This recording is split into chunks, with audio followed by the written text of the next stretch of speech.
Could you feel that? That dull ache in your chest, that familiar pang of what if? Are we, as faithful disciples of the San Francisco 49ers, destined to forever lament the opportunities missed, the stars that slipped through our fingers? Or is it time for a radical shift? A daring move that could redefine our Super Bowl aspirations and finally silence the whispers of doubt surrounding our secondary? Because right now, the question isn't the 49ers need help at cornerback. It's why aren't they going all in for Jalen Ramsey? For too long, we've witnessed the almost there moments, the heartbreak of coming agonizingly close to ultimate glory. And in the crucible of championship football, one weakness can unravel an entire masterpiece. Our secondary, a position group that's been a roller coaster of emotions, has once again become a flashing red light. With second-year corner Renardo Green getting roasted by Jawan Jennings and DeMarcus Robinson in OTAs, a phrase that should make every Niner fan cringe. The alarm bells are deafening. We just saw the Green Bay Packers inexplicably part ways with two-time Pro Bowler Jaire Alexander, a move that should have sent shockwaves of excitement through the faithful. A chance to upgrade, a chance to solidify. But what happened? The whispers quickly turned to resigned sighs. General Manager John Lynch, a man who consistently preaches upgrading whenever possible, seemingly sat on his hands, shackled by prior offseason moves that effectively pushed the Niners out of running for Alexander's services. It's a bitter pill to swallow, a missed opportunity that feels like a punch to the gut. The official narrative suggests that with Diamador, Lenore moving to the boundary, Renardo Green stepping into a starting role, and rookie Upton Stout slated for nickel, there's simply little room for a veteran like Alexander without hindering their development. Development?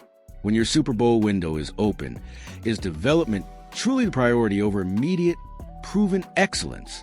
But here's where the plot thickens, where the emotional fire ignites, and where a true, audacious play could be made. If the 49ers are so keen on bringing in players connected to our former defensive coordinator, Robert Saleh, then why aren't we talking about Jalen Ramsey? The Saleh connection, a return to glory for Jalen Ramsey? Think about it. Robert Saleh coached Jalen Ramsey during his rookie year with the Jacksonville Jaguars in 2016. That season, Saleh was a Jaguars linebackers coach under head coach Gus Bradley, who now conveniently serves as the 49ers assistant head coach. The connection is undeniable. The familiarity is there, and the blueprint for success with older, established cornerbacks under Saleh's tutelage is well documented. Remember the magic Saleh worked with Richard Sherman? After tearing his Achilles with the Seahawks, Sherman joined the 49ers, and under Saleh's guidance, he not only revived his career, but became a pivotal piece of a defense that led us to a Super Bowl. Then there was Jason Verrett, a player whose career seemed perpetually derailed by injuries. Saleh and the 49ers system helped Verrett string together a healthy, Pro Bowl caliber season in 2020, solidifying the secondary. Now, let's be brutally honest. Jalen Ramsey, even at 30 and holding out a mandatory minicamp, is still better than Sherman or Verrett were when they arrived in San Francisco. He might be slightly past his prime, as some analysts suggest, but a slightly past his prime Jalen Ramsey is still a dominant, game-changing cornerback. He possesses the elite coverage skills, the physicality, and the unparalleled football IQ to immediately become the best cornerback on the 49ers roster. He would walk in day one and start, pushing Renardo Green to a more suitable role and instantly upgrading a crucial position. So, here's the audacious proposition. Why don't the 49ers trade for Jalen Ramsey with a 2026 sixth-round draft pick? Yes, a sixth-round pick. It's a flyer, a low-risk, incredibly high-reward move. If he comes in and isn't the player we hope for, they can cut him next year with minimal financial ramifications.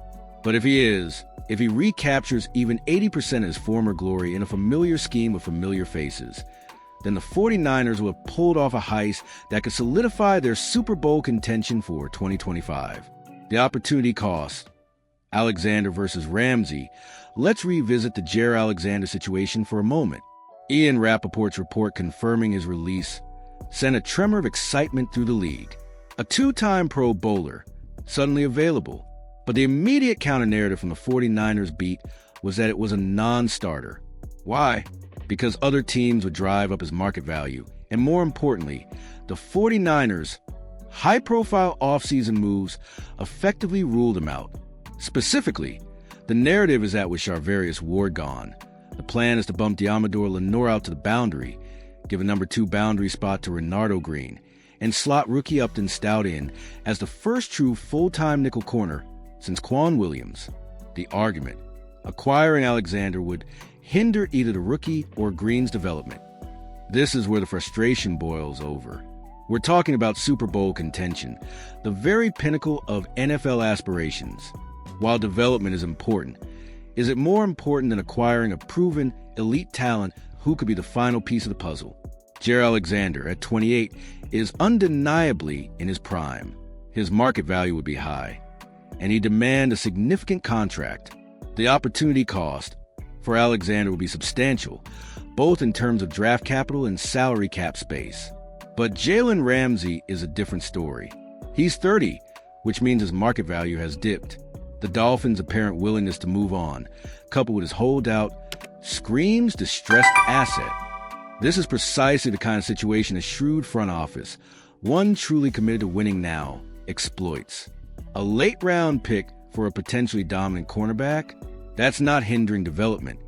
That's seizing an undeniable opportunity. That's a move that says, we're serious about winning a Super Bowl. The playoff push. Why Ramsey is the missing piece. Think about the impact Ramsey would have. He's not just a good cornerback.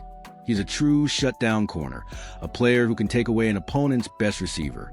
This frees up Nick Sorensen, our new defensive coordinator, to be more creative with his schemes, to bring more pressure, to truly unleash the beast that is our defensive line. With Ramsey locking down one side, our pass rush will have even more time to get home, leading to more sacks, more turnovers, and more momentum-shifting plays. And what about our young corners? Is having a future Hall of Famer in the room truly hindering development? Or is it a masterclass in on-the-job training? Renardo Green and Upton Stout would have the invaluable opportunity to learn from one of the best to ever play the position. They would see firsthand the dedication, the technique, the mental toughness required to excel at the NFL level. This isn't a detriment. It's an unparalleled educational experience. The clock is ticking. The NFC is wide open, but the competition is fierce. The 49ers have a Super Bowl caliber roster, but every contender has a weakness. Our secondary has been exposed before, and it will be again if we don't address it with urgency and conviction. The chance to land Jaire Alexander may have passed, but the opportunity to acquire Jalen Ramsey, a player intimately familiar with Saleh's system and still capable of elite play, is staring the 49ers squarely in the face. The ultimate test. Are the 49ers truly all in? This isn't just about adding a player. It's about a statement. It's about demonstrating that the 49ers are truly all in for 2025. It's about proving that they will seize every conceivable opportunity to strengthen this roster and bring a Super Bowl trophy back to San Francisco. Waiting until 2026 for a 6th-round pick might seem like a small price, but it's a monumental decision that could define our next championship window. So, as we watch the league make its moves, as we see other contenders fortifying their rosters, the question remains, are the San Francisco 49ers truly serious about contending in 2025? Are they willing to make the shrewd, audacious move that could turn a good defense into a truly dominant one? Or will they allow this opportunity to slip away, only to look back with regret, haunted by the ghost of Jalen Ramsey, the superstar cornerback they could have had for a mere pittance? What do you think? Should the 49ers pull the trigger on a trade for Jalen Ramsey, even if it means disrupting their development plan? Or is the risk too great? Sound off in the comments below. And if you believe the 49ers need to make a bold move, hit that like button and subscribe to the channel. Let's keep this conversation going.